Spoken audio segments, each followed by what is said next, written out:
my name is Vedika Katari, and I am the Director of Social Media here at Magnify Wellness. Hi, Vedika. I'm Sadaf. Thank you so much for interviewing me today. Yeah, so let's get started. So tell me a bit about yourself. How did you get into psychology? Yeah, so I am a cognitive behavioral therapist by training, but I like to think of myself more as a mindfulness mentor. And the way that I got into psychology was actually when I was a college student. I had an internship at a children's hospital in my hometown, where I was shadowing a psychologist who worked with kids on certain behavioral techniques, and then she worked with the parents on how to help the kids. And I kind of watched the holistic way of basically having interventions and therapy and seeing how much that impacted their development. And I was hooked. I didn't know exactly what I wanted to do with that, but I really knew that I loved watching the changes take place. And I was also really interested in working with kids and adolescents. And now I work with young adults, but all of it is tied in terms of development. So what interests you mostly about psychology?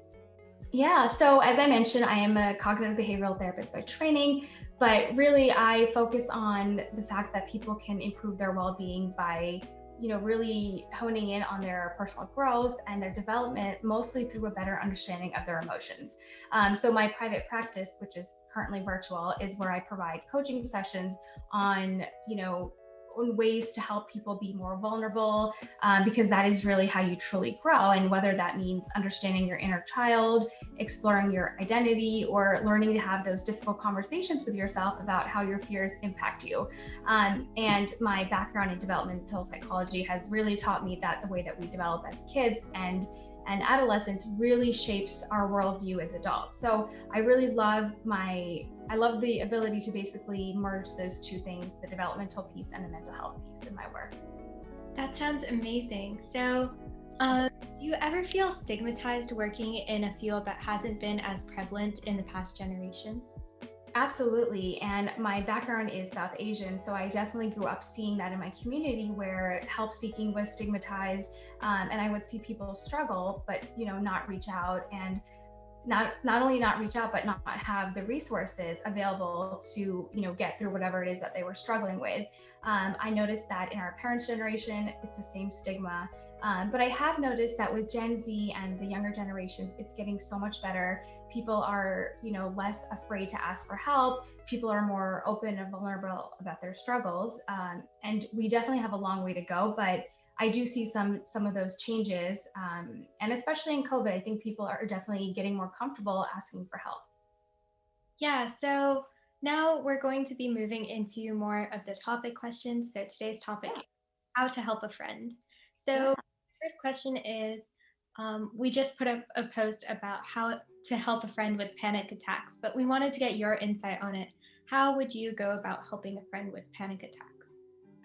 So I think it's a big question, and I think it's such a great question that so many people should think about, because research shows that students, college students, high school students, are so much more likely to go to their friend for support versus a parent or a teacher, or any sort of professional right away. So if a friend has come to you and they have indicated that I've had a panic attack before, and I'm going to be in the situation where something might trigger me, I think the best thing that you can just do is let them know that you're there for them.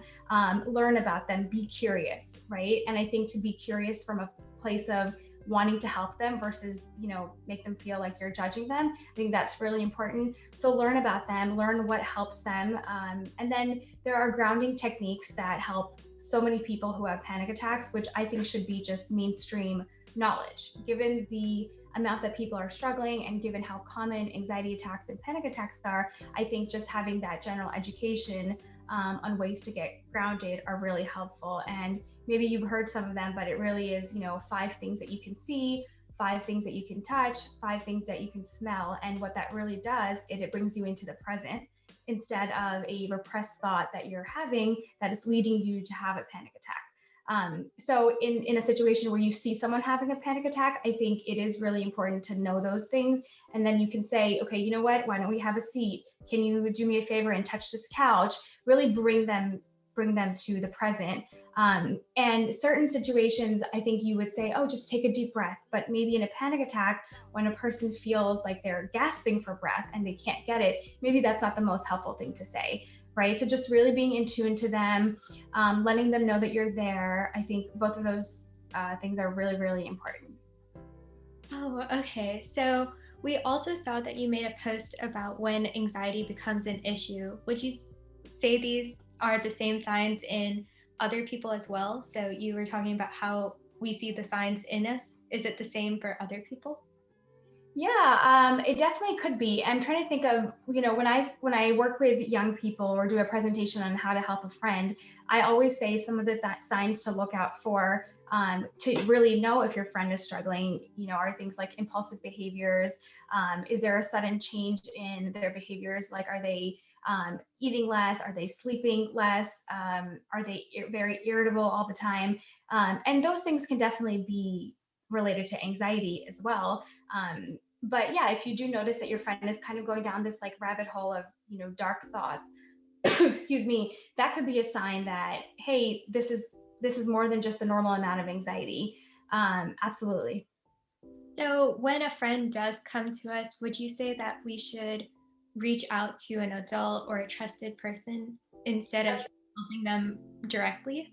That's such a good question. And I get asked that all the time because I think young people in general want to be a good supportive friend, but it's really overwhelming to know, hey, what if I don't say the right thing? Right? What if I say something wrong? What if I mess it up? But I think some of the things that you really have to think about are that you don't always have to be a trained professional, a mental health therapist, to be a supportive person. I think there are boundaries that you have to know. So for instance, if someone reaches out to you or you reach out to them and they tell you that they're struggling and you start taking on their problems and you start getting so attached to the outcome and trying to fix it, I think that's probably a good sign that maybe you're getting too involved.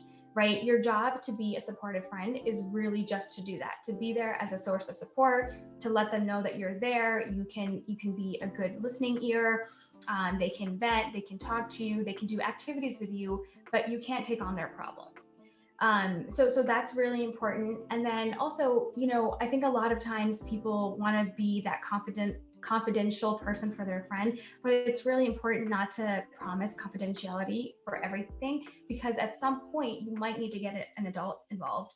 And if that happens, you might just delay doing that because you feel guilty for saying, I won't tell anyone. And then you realizing that, hey, I do need to bring people in.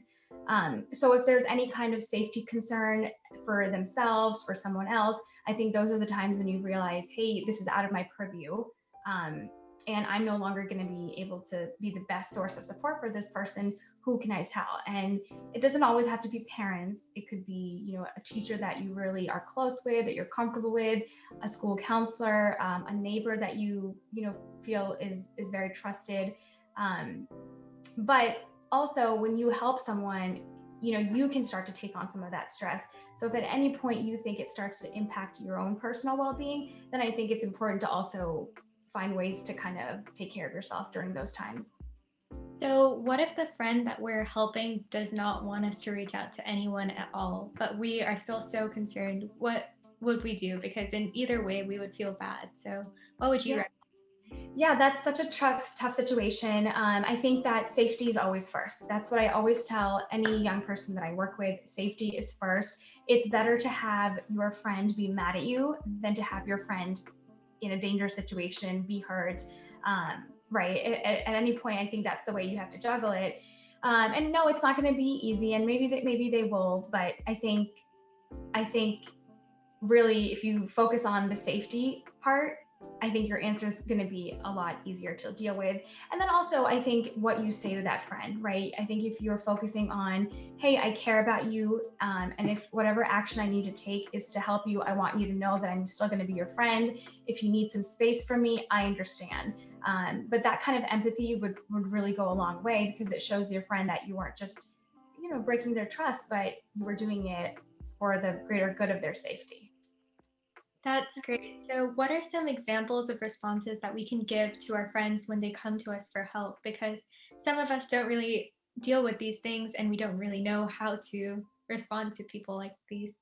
Yeah, that's another really great question. I think it is so hard to open up a conversation sometimes if we see someone struggling and especially if we haven't talked to them in a while, I think it can be awkward. But really, as it doesn't have to be as complicated. I think simple is best. If you see someone is struggling, you can simply just say, "Hey, we haven't talked in a while. Are you okay? Um, you've been a little distant lately. I'm here to listen." Or sometimes just, "What's up? Are you okay?" But reaching out is the most important part because it really creates that space for someone to then come to you. But without that opportunity or space, there isn't really going to be any dialogue. So I think the first step is to create that space and just start out simple. There's a great website called Seize the Awkward that has amazing examples of ways to start a conversation when you see someone struggling. So I really encourage everyone to check that out. So really opening up that space, and sometimes it's really awkward to bring up an issue, right? If you've noticed someone is using drugs or alcohol to kind of cope, or they're missing class every other day, but you don't want to just be direct about it, you can invite them to like a virtual game night and bring it up casually. You can send them a funny meme to start the conversation in kind of a lighthearted way. So it doesn't really matter how you do it as long as you do it in a way that creates open dialogue. So, what if someone comes to us and says, like, hey, I have anxiety, I'm not doing so well? Then what would we say in response to that? Yeah, so I think it depends on your relationship with the person. If this is your best friend and you know the reasons that they're, going to be anxious, and you know that they're kind of just overarching things that are happening and not like a situation, you could say, "Well, what can we do to help you feel relaxed? Do you want to go for a run with me? Do you want to join this book club? Do you want to start watching this show together?" Depending on how you can be supportive.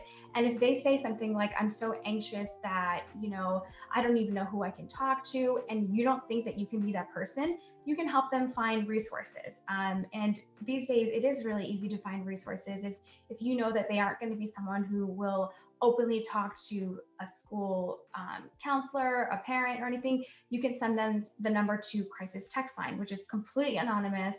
You can send a text, and they'll come back to you with resources and support, and they'll follow up with you to make sure that you're doing okay. So just knowing how to kind of refer someone out.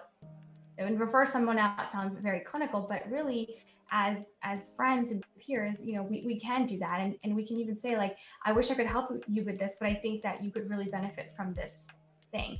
And for some people, if it's a matter of like, "I don't want to go to my therapist," you could say, "Well, why don't I drive you? Why don't I drive you to your therapy appointment, and afterwards we can grab lunch?" Whatever ways that you can do it with, but still creating that boundary, because you cannot solve their problems. And like I said, it's really important that we don't get attached to, "I must fix this," and, or whatever happens, you take it on as your responsibility.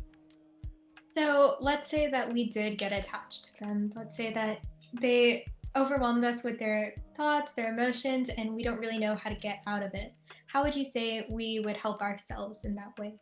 Yeah. So if that happens, and that is going to happen, especially if it's someone that's really close to you and someone that you really care about, I think, awareness is the number one thing. If you are not aware that you're doing this, then you're probably not going to be able to make those changes. So knowing that maybe you're getting too involved is the first step. And then, you might have trouble saying to your friend, "Hey, I'm getting too involved. I need to draw the boundaries," even though that is the healthy thing to do, but it's not always easy to do it. So I think, in those cases, I think you making sure that you have outlets so you don't get too burnt out for what your friend is telling you is really important. So for instance, if you have skipped going to the gym, or skipped your own book club, or a school club that you're a part of to help your friend, I think that's the first thing that has to change. Your life should still continue as is without interfering, with helping your friend. So I think to make sure that your routine, your schedules are the same, because that is going to help you feel grounded. And the more grounded you feel, the less likely that you're going to be able to, get rattled by your friend's issues or your friend's difficulties. So really just keeping your routine, keeping your schedule, making sure that you are number one, because, that cliche saying, "Put your oxygen mask on before you put others' oxygen mask on." It's, something you hear all the time, but when you really reflect on what it means, it's pretty mind blowing. Yeah, I definitely agree. So, going off of how to help a friend, what are some ways that we can validate our friends' feelings? Because I know a lot of people are just like, oh, my feelings aren't that valid. It's okay. You can continue with what you're doing. Yeah. So I hear this all the time, and I've definitely been guilty of this when someone is saying something that is not true, but it's a statement based off anxiety. Like, oh my God, I'm gonna fail my exam, or I'll never meet a guy or a girl again. I think it's kind of sometimes innate for us to say a statement like, okay, you're being ridiculous. Yes, you will, and that doesn't come off as invalidating to us because we're just trying to bring them to reality. But what we have to realize is that a statement like that can be very dismissive. So making sure that we just hear the other person, right? And saying, it must be so hard to feel that way. If you always think that you're going to fail an exam, think about how that actually feels for the person who's in that shoes. So having that empathy to say, God, that's a really hard feeling, or has that ever not been true? So you can challenge a statement without dismissing it, right? Or if you know a time when they did really great on something, you can bring it up. You can say, well, hey, remember that time where you got the highest grade in the class? Not interrupting, not using your own judgments, being curious about where a feeling is coming from. Sometimes we'll know, but sometimes we won't know what the root cause of something is, and just being curious and making sure that you use supportive statements is key. And some statements to stay away from are calm down, relax, you're making a big deal out of this, or people have it way worse than you. So avoiding anything that's comparing is going to be key. That's great. I loved your response to that. So, just to kind of bring this discussion to a closing, what are some tools and resources that you have used or provided to others when helping their friends? Yeah, so making sure people know how to reach out, making sure people know what the signs are of someone struggling, because sometimes you might think someone is off, but you're feeling hesitant because you don't actually know, hey, what does a struggling person look like, especially when a lot of struggles are internal. So knowing what that struggle looks like, then teaching people to be comfortable checking in with people, and then teaching boundaries to make sure that you don't really get overly involved. You're supportive, but you're still taking care of yourself. Did I answer your question? Yeah, that's great. Okay. Um, do you have any advice for those who have friends that are struggling, or any advice for our oh my god, for our audience? Yeah. So that I would say that it's so important for us to be attuned to when other people are struggling. Even when we're struggling, we sometimes don't even admit to ourselves that we are. So kind of remembering that when other people are struggling, that they might not come out and say to you, but sometimes it might look like lashing out at you or being rude or being, kind of dismissive. But usually when those behaviors take place, it's coming from a place of pain. So having that compassion and empathy for others is really important. But of course, having boundaries and not, letting others treat us poorly is important as well. But also, the message that I really want to share is that there is so much that you can do just by simply reaching out to someone and showing them that you are available. If they need a listening ear, someone to walk with, someone to watch a movie with because they're sad, I think that is so powerful. And so many times we feel awkward or we feel nervous, like how can we possibly help that person? So that prevents us from actually making, like jumping in and saying, hey, I'm here, even if we really want to, because I truly believe that as people, we generally want to be there for others and we want to help. But just recognizing that the power you have of just reaching out and saying, hi, I'm here if you need me. That's a really important thing that I think we all need to be more comfortable with doing. That's so great. I want to thank you so much once again for coming out and speaking with me today and providing all of these amazing resources and this amazing discussion to our viewers. Thank you. I loved learning about Magnify Wellness, loved chatting with some of the team members. So I just keep up what you're doing and I can't wait to see how you guys grow. Thank you so much.